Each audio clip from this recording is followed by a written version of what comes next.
రంగారెడ్డి జిల్లాలో ఓ ఎస్ఐ నిర్వాకం వెలుగు చూసింది. 6 ఏళ్ల బాలికకు కారు డ్రైవింగ్ నేర్పించాడు. రద్దీగా ఉండే రహదారిపై మనవరాలి చేతికి కారు ఇచ్చాడు. అయితే ప్రశ్నించిన స్థానికులపై ఎస్ఐతో పాటుగా బాలిక కూడా సీరియస్ అయింది. మా తాత పోలీస్, ఆపడానికి మీరెవరంటూ ప్రశ్నించింది.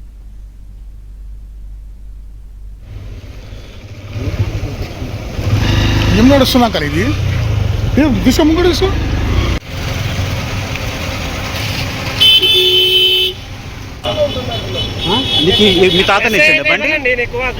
ఆటో గేర్ బాబు, ఆటో గేర్ అయితే ప్రాబ్లం లేదు. టోటల్ నా కంట్రోల్ ఉంది. అది కూడా ఆటో గేర్, దాని గేర్ లేదు. నడిపిస్తారా? నడిపారు కదా. ఆటో గేర్ అయినా రూల్స్ ఏంటిది? ఈ చిన్న పాపకి రోడ్డు నీ సొంతం కాదు. ఇక్కడ వాళ్ళని ఇక్కడ కూర్చోబెట్టుకోవడం కొంచెం కష్టము. టోటల్ ఇది ఆటో గేరు.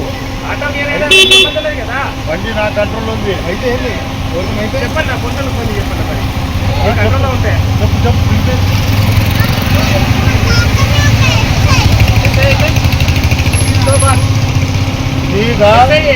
ఆటో బాబు ఓకే, పోయా ఎస్ఐకి పోలీస్ స్టేషన్ లో ఉంటాయి, వెహికల్స్ లో ఉండవు.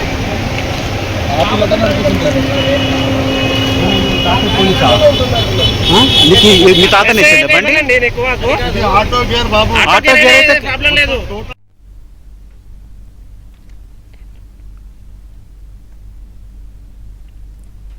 ఇక రంగారెడ్డి జిల్లాలో ఎస్ఐ నిర్వాకం వెలుగు చూసింది. 6 ఏళ్ల బాలికకు కారు డ్రైవింగ్ నేర్పించాడు. రద్దీగా ఉండే రహదారిపై మనవరాలి చేతికి కారు ఇచ్చాడు. ఈ అంశానికి సంబంధించిన పూర్తి సమాచారం మా ప్రతినిధి హారిక అందిస్తారు. హారిక.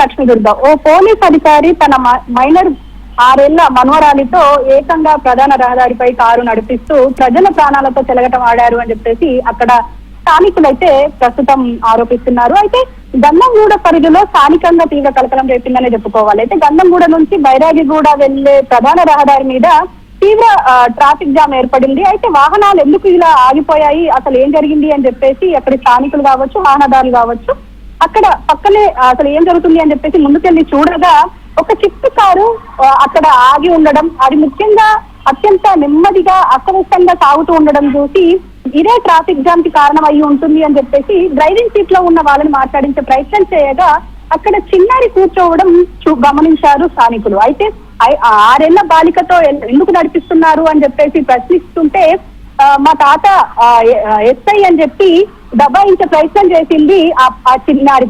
అయితే దీంతో అక్కడున్న ఆ వ్యక్తిని ప్రశ్నించగా నేను పోలీస్ ఆఫీసర్ని, నాకు తెలుసు రూల్స్ అని చెప్పడం, అదే విధంగా అసలు మైనర్ బాలికకు ఎందుకు ఇలా ఇవ్వాల్సి వచ్చింది అని చెప్తుంటే అవన్నింటిని కప్పిపుచ్చుకునే విధంగా దబాయిస్తూ ఇది ఆటోమేటిక్ కారు, నా అన్ని కంట్రోల్స్ నా చేతిలోనే ఉన్నాయి అని చెప్తూ ఇలా దబాయించే ప్రయత్నం అయితే అధికారి అయితే చేసినట్టు అక్కడ కనిపిస్తుంది. మరి దీనికి అంతటి ఇటు మరి అధికారులు ఎలాంటి చర్యలు తీసుకుంటారు, అదే విధంగా మరి ఒక పక్క మైనర్లకి అసలు వెహికల్స్ ఇవ్వద్దు అని చెప్పేసి ఆల్రెడీ ఒక పక్క చలాన్లు వేస్తూనే ఉంటారు. మరి ఈ అధికారి పైన ఎలాంటి చర్యలు తీసుకుంటారు అనేది చూడాల్సిన అవసరం అయితే ఉంది.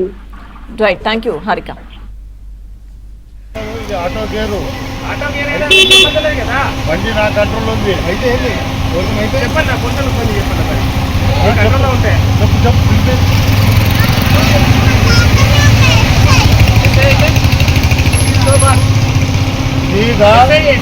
ఆటో బాబు ఓకే, పోయా ఎస్ఐకి పోలీస్ స్టేషన్ లో ఉంటాయి, వెహికల్స్ లో ఉండవు.